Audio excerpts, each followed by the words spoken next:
కొరమేను చేపల ఫ్రై. ముందుగా దీనికోసం కొరమేను ముక్కల్ని ఇలా ఫ్రై కట్లో కట్ చేసుకుని వాష్ చేసుకోవాలి. వాష్ చేసుకునేటప్పుడు మీరు సాల్ట్ వేసుకుని వాష్ చేసుకోండి.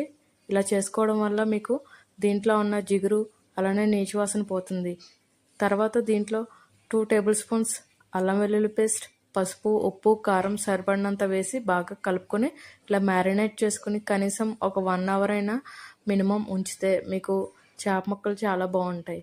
ఆ తర్వాత ఒక ప్యాన్ పెట్టుకుని ఫ్రైయింగ్ ప్యాన్, దీంట్లో ఆయిల్ 1/2 ఇంచ్ వరకు వేసుకోండి.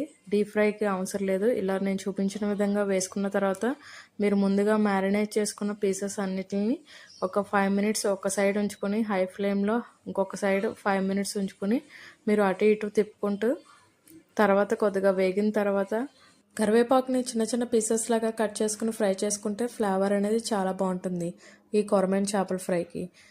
మిగిలిన చేప ముక్కలన్నిటిని కూడా నేను చూపించిన విధంగా ఫ్రై చేసుకుని సర్వింగ్ ప్లేట్లోకి తీసుకోవడం అంతే. ఎంతో ఈజీగా చేసుకునే కొరమేను చేపల ఫ్రై రెడీ. ఇంకెందుకు ఆలస్యం, వెంటనే మీరు కూడా కొరమేను చేపలు తెచ్చుకొని ఇలా నేను చూపించిన విధంగా కొరమేను చేపల ఫ్రై పెట్టుకుని ఎలా ఉందో టేస్ట్ కామెంట్ సెక్షన్లో కామెంట్ చేయడం మర్చిపోకండి.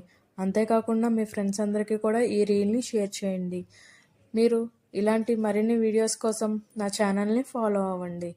Please like, share and subscribe my channel. Thanks for watching.